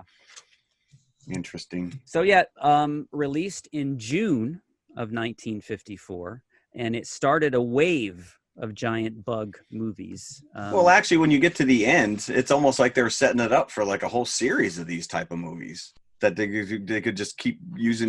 But they all end ambiguously like that. What else is out there? But like you said, this was like one of the preemptive, like first straight up monster giant creatures attacking. Right, and this is held in very, very high regard. Especially of people of a certain generation. Because again, I mentioned I was kind of talking to people about us covering Us, and then, well, what are you going to pair it with? Yeah. Them? Which is like, you guys are idiots. But no, more than one person said, oh, that's a great movie. I own that. That's one of my favorites as a kid. Mm-hmm. And it seemed like it was on all the time. Yes, on Saturday afternoon or Saturday morning TV, especially in the New York area, WNEW, which is Channel 5, played this quite a bit, if my memory serves me. I don't know. To me, it's not dumbed down monster. It's actually pretty smart for its time. And I'd like to note that everything that you see here in terms of the monsters is practical. And life size. So they didn't go for that very lame kind of let's film a real ant and put it, in a life-size setting. So we open in the desert of New Mexico, but there's a plane that spots a little girl that's wandering in the desert. Look at that. There's our tie-in to Us right there. And they radio a police car to come pick her up.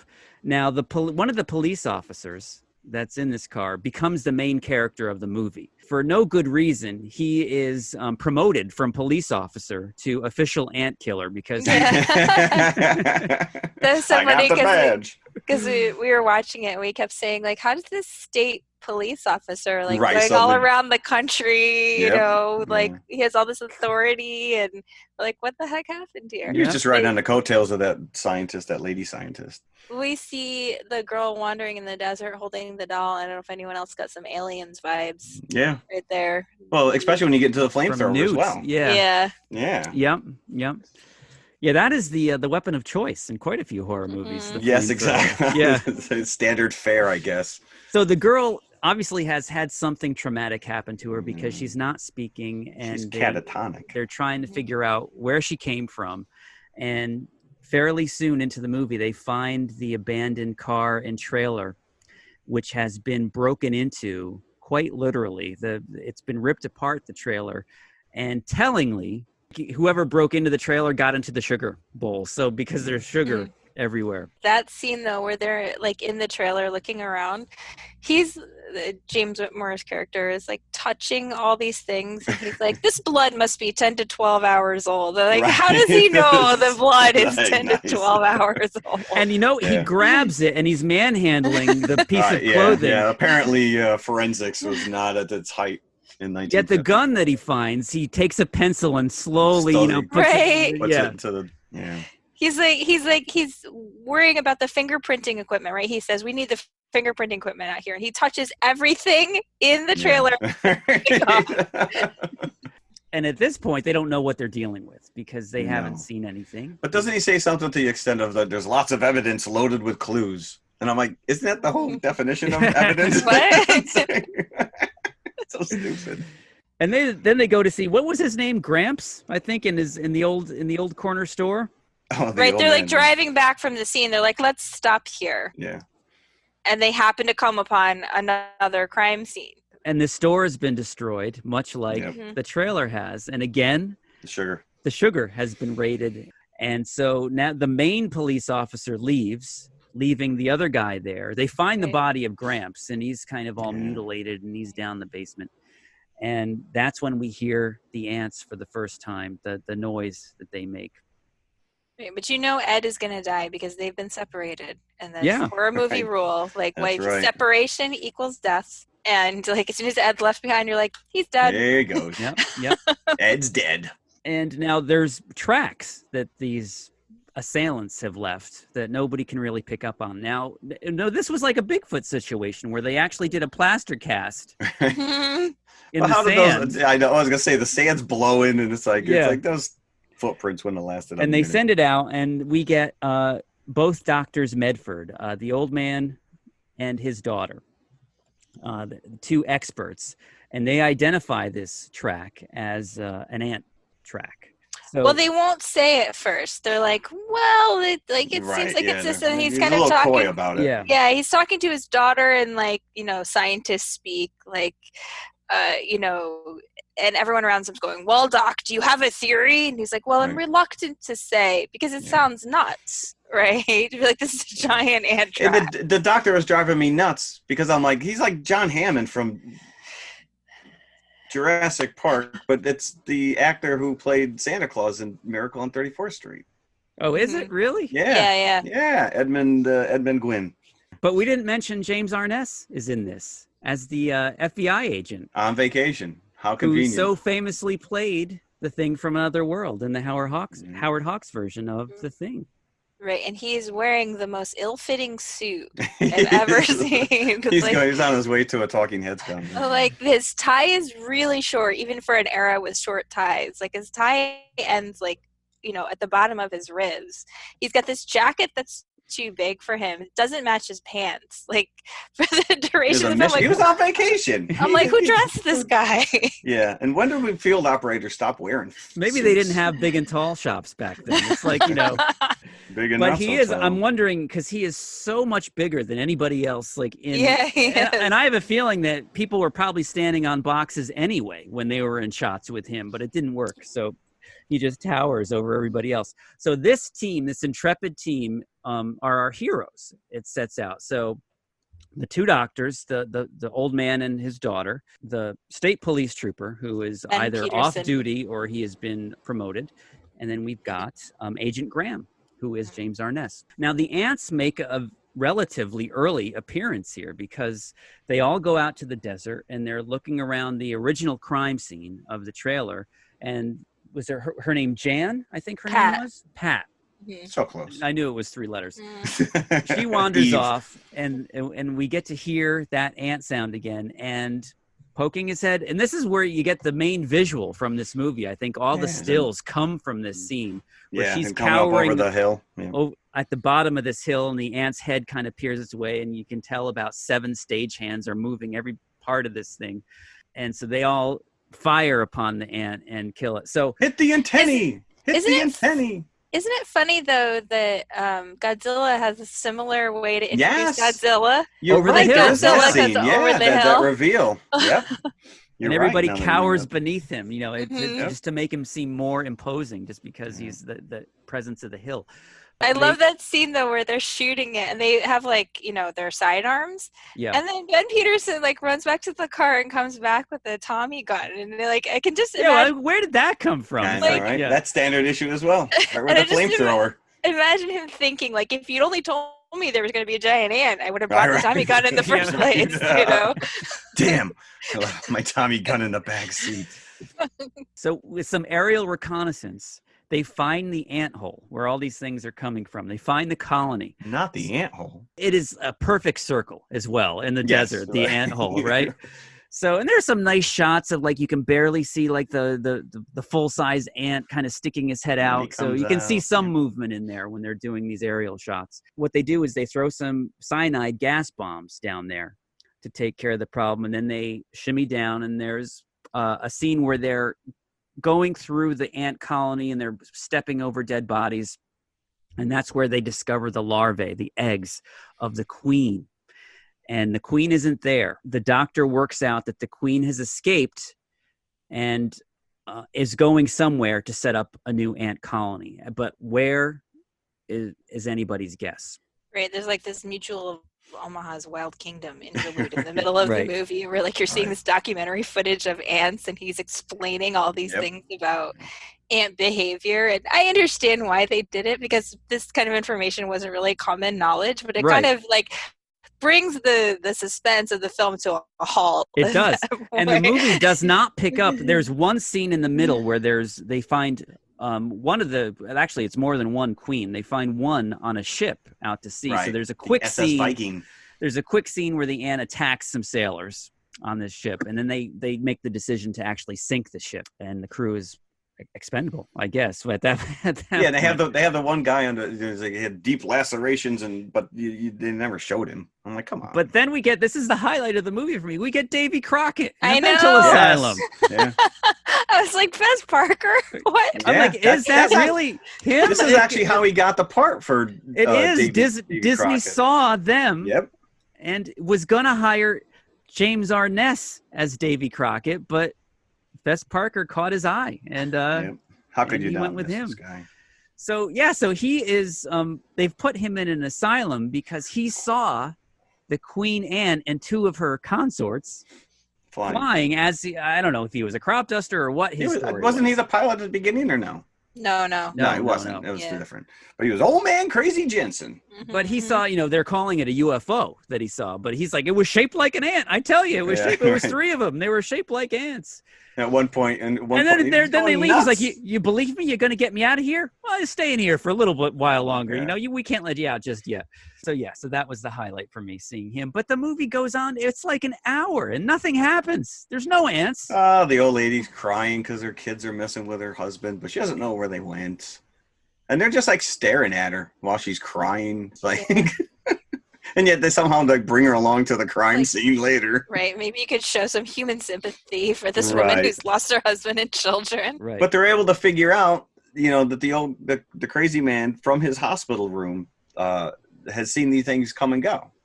And they deduct that they're using the aqueducts, which just immediately take me to Grease Lightning. Grease, yes. Right? And that there's these, again, tying into us, underground subway tunnels, drainage ditches, whatever you want to do. Then more than likely there's a nest in there.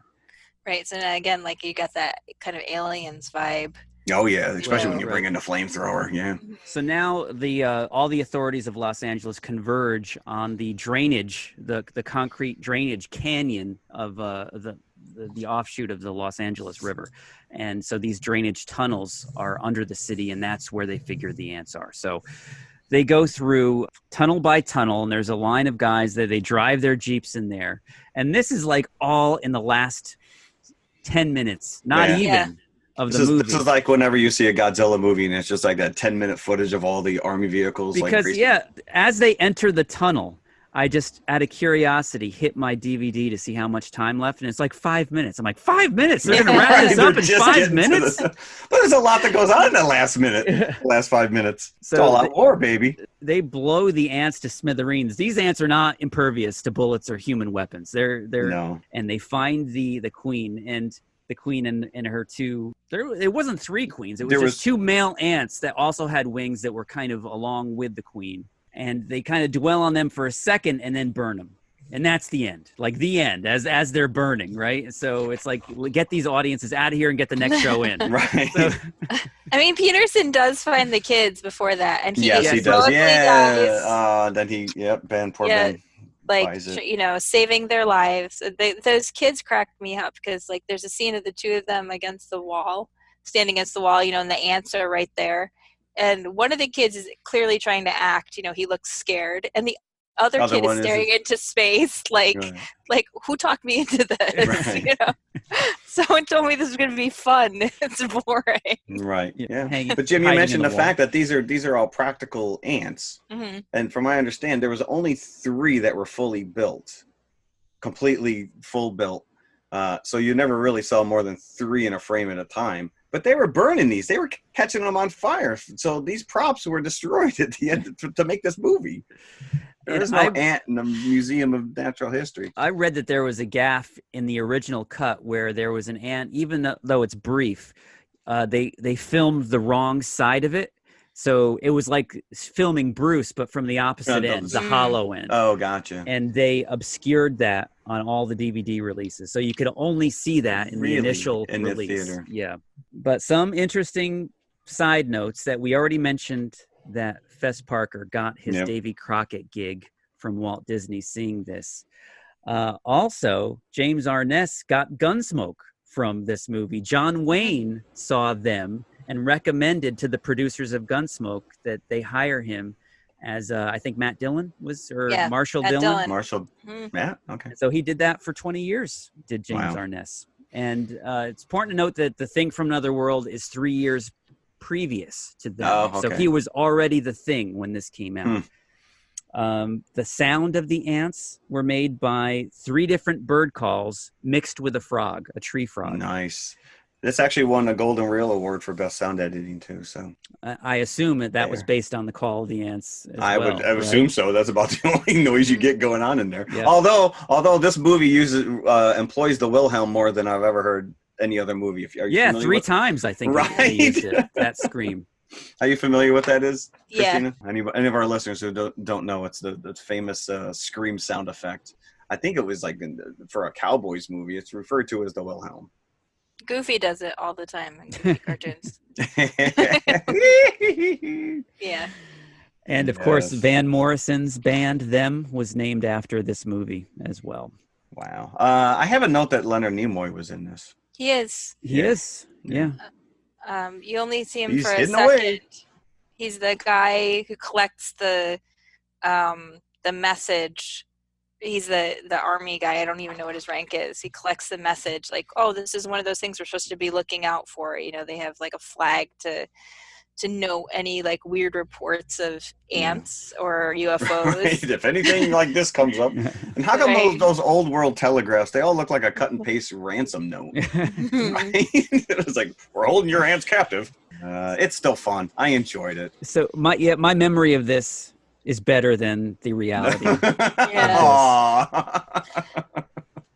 It's just too slow. Movie. It's too slow, though. There's precious little of these monsters in this movie.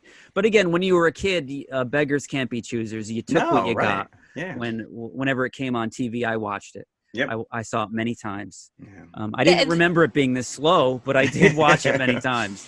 Well, there's a lot of action that's sort of like front-loaded, in this film. Like you said, you see them pretty early. Like they're uncovering the mystery, and there's the scene where they're interviewing the little girl. She starts screaming about them, and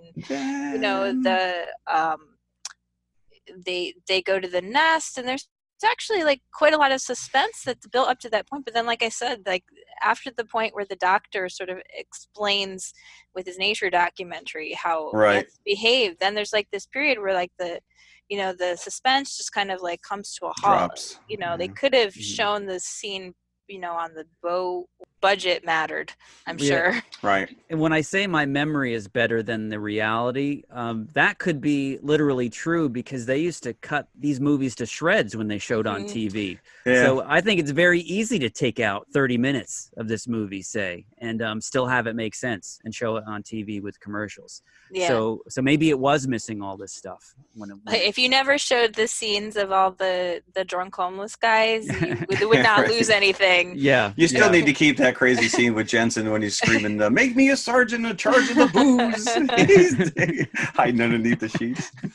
You're not going to draft me in the Army? All right, maybe you can. Make me a sergeant. Audiences bit, though. They made this a hit back in '54. So I didn't read to see what this would make in terms of today's dollars, but it did $2.2 million, which was a hit back then, back in the day.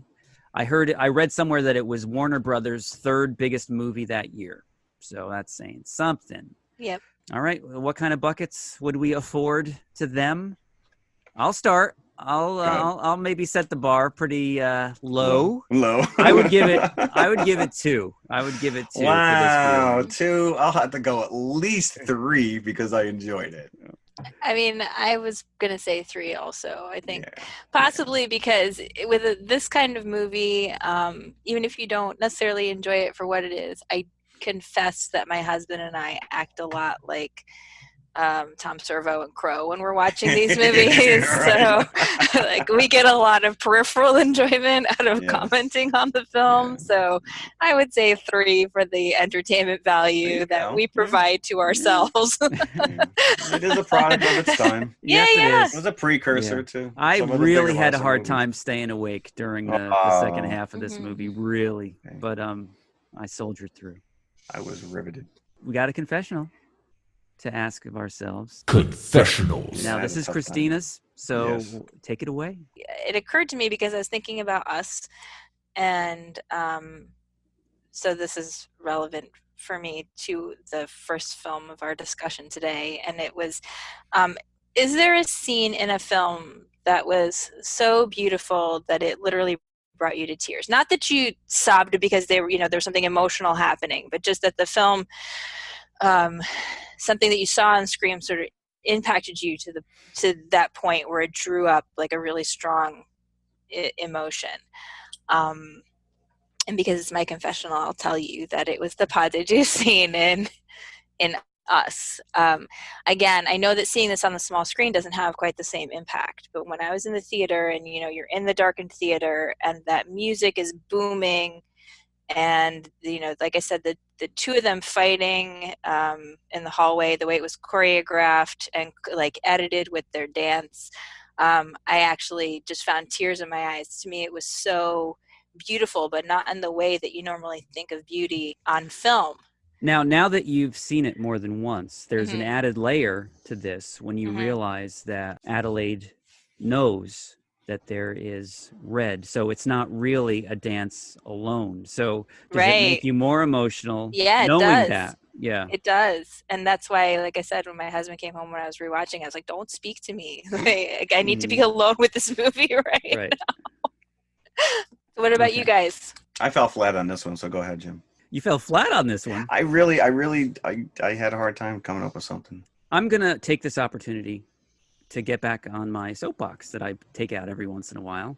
And I would like to reveal, and I know that there's an industry name for this, although I couldn't find it for the life of me, the manipulative act of filmmakers showing a very bright light after an emotional scene to get you to tear up. They even did it in 1917. When our main character in 1917 meets his friend's brother at the very end of the movie, tells him, and which is an emotional scene by itself, doesn't need any help from any outside sources. But he's asking him, "Can I contact your mother to tell her how he died?" And they part ways. He turns around and walks out into a field. The sun is so bright that you're already emotional, and it is manipulating you physically to start tearing because they're showing you a bright light. And I notice this every time, and it's done quite a bit. And I would just like to ask filmmakers to stop.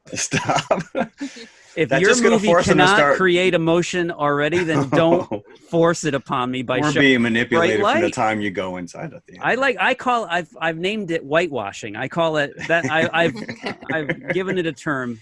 But now that let me step down off of my soapbox and give you an instance where I was actually emotional, and not because they've shown me a bright light. And it wasn't so much because of the visual.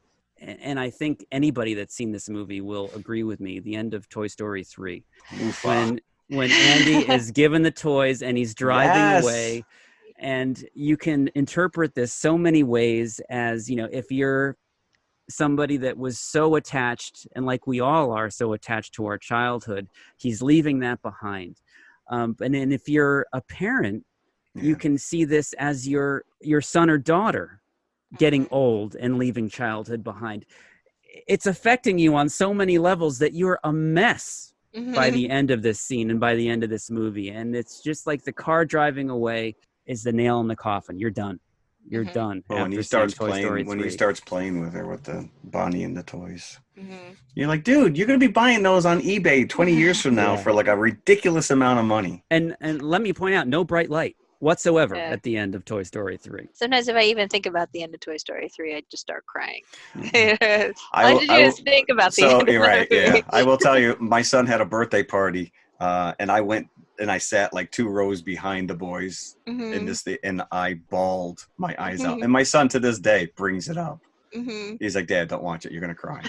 So, but to that end, I do have a movie, which is I can watch the last 5 minutes of it and cry hysterical. And again, if I think about it, I probably break down and start crying right now, which is E.T. Well, yeah. I mean, but that's not a beautiful. I got what your confessional was, and I really had a hard time kind of locking onto it. But a more recent, I tend to get very overwhelmed with emotion when I'm happy, when I'm experiencing something not sad, but it's just hitting my sweet spot, and I can't control it. I was once at Six Flags back in the 80s, and it was a live Batman show, and it was just like it just hit me like this is the greatest thing in the world. Like, it was so stupid. But I will say, when I sat down to watch Rise of Skywalker and the Star Wars logo bursts onto the screen with the crescendo of that John Williams score, I lost it. I absolutely lost it. And again, it's tying back, not necessarily, it's not, it's type on a black screen. It's not beautiful. It's not, we're not talking about cinematography. We're not talking about any character. It's just a deeply rooted emotional connections that I have with that franchise. So, but yeah, I felt like I didn't really step up for this one. So, I thought that you would have like something from an animated film. There are some. Lilo and Stitch is probably one that it's if you want to go down that road, which is when he just he says Ohana is family. And it just and it just hits you right in the feels because it's I got goosebumps. Because that's a movie we will be talking about it one day, because I think it's completely underrated. And again, I have friends who are like, it is cartoon. Because Pixar was really taking over at that point, and I think and it was unlike anything that Disney had really done. It doesn't follow any kind of standard story structure. Something else just occurred to me. Continue. No. It's just like I had an epiphany for this, that WALL-E. That scene where they're dancing in space, the fire extinguisher, that is beautiful. And the music, that makes me choke up every time. That's the kind of thing I think I was, hoping like you guys would go for. Just something that not necessarily something that's meant to make you sad, like the end of Toy Story, but something that just sort of struck you and you had such an emotional resonance. It was so unexpected, and that was what happened to me when I saw Us, because I just felt so overwhelmed by that whole sequence, and it was such a surprise to me to feel that way in that moment. You're not supposed to tear up, you're supposed to be frightened or whatever. Repulsed, I guess. I don't know. Yeah, but that, it was, to me, it was so intensely beautiful that I just found myself crying and I couldn't figure out why. I don't know if this scene ever brought me to tears, but in that same vein, in Legend, Ridley Scott's movie, where Lily is dancing in Darkness's castle with the darkness, and she becomes one with it, and then he emerges from that mirror. Mm-hmm. Well, that's completely tied in with that Tangerine Dream score for me. Yes, yeah. And that scene is gorgeous. Yes, yeah, and that is. Yeah. So I guess we probably could hit on. I could probably hit every movie and tell you at least one point in it that was just kind of made me feel the feels. So that was our confessional. But next week we are going back to the movies, to a recent theatrical release, Birds of Prey. Recent? It's like it just dropped yesterday. Well, we're on the cusp. We are on the cutting edge. Right. So we want to. Now, I have not seen Suicide Squad. I don't think you need to see Suicide Squad. I haven't seen Harley it Quinn either. pretty much told you in the opening trailer, me and Mr. J broke up. So that's all you need to know. There's no Joker. It's like Annie Potts in Corvette Summer all over again. Yeah, basically. It's not even your car! Very few of you, I feel, are going to even know what this movie is when I talk about our co-feature next week. We are digging deep. We need to spread the love on this. I can honestly tell you I've probably never seen this. Well, I've seen it. Probably not since 1981, but I've seen it. Mm-hmm. Can we unsee it once we see it, though? This is a live-action Disney release. They were pretty early on into the superhero genre. They dipped their toe in 1981 with something called Condor Man. Should I rent the VHS? So again, next week, Birds of Prey coupled with Condor Man. I see what you did there. It's a whole bird thing. Hey, I set you up for your poster mashup every single week as much as I can. So yeah, I don't know. Us and them wasn't really. All right. So thanks again for listening, everybody. Yes, hope you enjoyed it. Thank you very much. Appreciate it. Thank you. Christina, Bye. Jim, good talking to you. Ciao. Bye. Hello, everybody. If you liked the podcast you just heard, then please follow TMI on all of our social media outlets. First and foremost, email us at tmipodcast2018@gmail.com. That is tmipodcast2018@gmail.com. And you can follow us on Twitter at TMI_podcast2018. Stop over, say hi, give us a compliment. We'd love to hear from you. Awesome. Make sure you follow us on Instagram as well, which is also TMI_podcast2018. And of course, we are on Facebook, facebook.com/TMI Podcast 2018. And it should be noted, we also have a community page, so join the forum. And if you like to watch YouTube, you can see us at TMI Podcast 2018, all one word. Look for the popcorn bucket. Popcorn bucket. Or you could just go to our website, which has every link there, TMIConfessionalspodcast.com. And we'll see you at the concession stand. We'll save some popcorn for you. Hey, you guys!